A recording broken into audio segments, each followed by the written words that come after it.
आतिफ, आपकी favourite team south Africa, क्या हुआ? कुछ समझ नहीं आ रहा कि अगर ठीक है, हमें पता है कि चेजिंग में साउथ अफ्रीका वीक है, लेकिन इतनी भी वीक नहीं है कि 83 पे उनकी और टीम आउट हो गई। क्या समझते हैं आप? कुछ हजम नहीं हो रही है बात। जी बिल्कुल, मुझे भी हजम नहीं हो रही, क्योंकि मेरी तो फेवरेट टीम थी। और जिस तरह आज का मैच तो बहुत अच्छा मैच था, दोनों की दो टॉप टीमें आज मैच खेल रही थी जो क्वालिफाई कर गई हैं।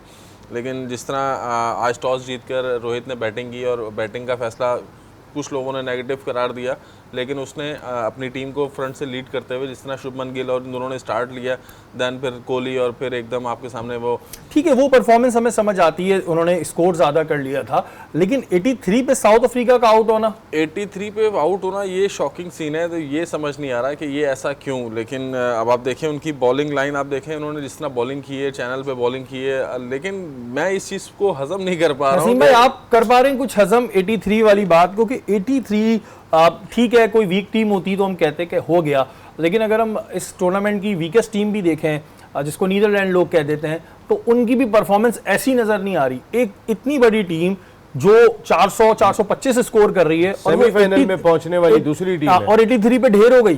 कोई नहीं चला उनका, कोई कंटेंट नहीं का, कोई और बड़ा नाम चल ही नहीं पाया। 14 रन हाईएस्ट स्कोर था। जेनसन ने, उनके बॉलर ने स्कोर किया था, लेफ्ट आर्म फास्ट बॉलर ने आके 14 रन जो उनका हाईएस्ट स्कोर था। देखिए इंडियन टीम, जो हमने कहा ना कि टॉस को जस्टिफाई किया सबसे पहले आके खुद उनके कैप्टन ने, रोहित शर्मा के अपने पर्सनल गोल ख़त्म है, वो आते हैं और आके एक ऐसा आगाज़ अपनी टीम को देके जाते हैं कि वो बाकी बैटर्स को बहादुर करके चले जाते हैं कि कुछ भी नहीं है इस पिच के ऊपर, जाओ जाके खेलो।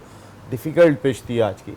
आज विराट कोहली की मास्टर क्लास थी कि जो जिस तरह महाराज का गेंद स्पिन हो रहा था, जिस तरीके से तबरेज शमसी स्पिन कर रहे थे, वहाँ पे मुझे पूरा यकीन था कि अब साउथ अफ्रीका ये टारगेट चेस नहीं कर सकता, क्योंकि जो स्पिनर्स इंडिया के दिखाई दे रहे हैं, देखिए जडेजा जहाँ जितनी तेज़ आके स्पिन कर रहे हैं, और अगर उनको थोड़ी सी विकेट से हेल्प मिल जाती है, वहाँ पे वो समझ में ही नहीं आते हैं। वो इतनी तेज़ स्पिन करते हैं कि आप खेलने जाते हैं और फंस के गेंद निकल रहा होता है, जो गेंद उनका सीधा रह जाता है वो भी बहुत तेज होता है। 5 विकेट्स उन्होंने हासिल कर लिया। महाराज ने गेंद फ्लाइट के साथ करते हैं।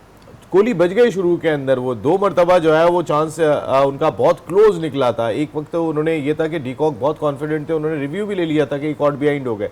आज जो महाराज ने बोल्ड किया था शुभमान गिल को, कमाल बॉलिंग थी। उस पिच को देखते हुए इनके स्पिनर्स को खेलना बहुत दुश्वार हो गया था, बहुत इतना आसान काम नहीं था। अगर आज आप देखेंगे तो उनके स्पिनर्स ने 7 आउट किए। हालांकि पिछले मैच में आप उनके पेसर्स ने ही टीम खत्म कर दी थी 9 आउट करने के बाद, लेकिन आज बुमराह उतने आउट नहीं कर सके। देखिए अच्छे बॉलर का फ़ायदा क्या होता है, हम जो बात कर रहे थे कि जब एक अच्छा बॉलर एक एंड से लगा होता है तो ऑटोमेटिकली आपके रन्स बनाने की रफ्तार उसके नाम की वजह से कम हो जाती है। बुमराह नया गेंद बहुत अच्छा करते हैं। बुमराह के आज भी स्टैट्स देखें, 5 ओवर में 14 रन, 2.80 की इकॉनमी, लेकिन दूसरे एंड से शामी आउट कर रहे हैं, सिराज आउट कर रहे हैं। राशिद खान को अगर आप देखेंगे तो राशिद खान की इतनी विकेटें नहीं है, लेकिन राशिद खान जब गेंद कर रहे होते हैं तो वहाँ पे बैट्समैन राशिद को खेल रहा हूँ मैं, थोड़ा मोहताज होते हैं, दूसरे एंड से विकेटें मिल रही हैं। नाम का भी बड़ा फर्क पड़ रहा है। तो ये कॉम्बिनेशन उनका इतना ज़बरदस्त दिखाई दे रहा है। और साउथ अफ्रीका ज़ाहिर है जब जितने रन्स इस पिच के ऊपर स्कोर हो गए थे, उसके बाद जब भी चार्ज करने गए वो विकेट देकर आ गए, हालांकि मोस्टली तो बगैर चार्ज किए हुए देकर आए। और ये चीज़ इस वजह से मैंने कहा कि जो ज़ाहिर साउथ अफ्रीका के फैंस होंगे वो भी उतने इंटरेस्ट से देख रहे होंगे जितने इंटरेस्ट से हम पाकिस्तानी देखते हैं, तो उनको आज एक बड़ा धचका लगा होगा कि 83 पे निकल गए। और वहाँ भी भाई को भी लगा, वहाँ भी यही बातें हो रही होंगी कि भाई फाइट तो करते।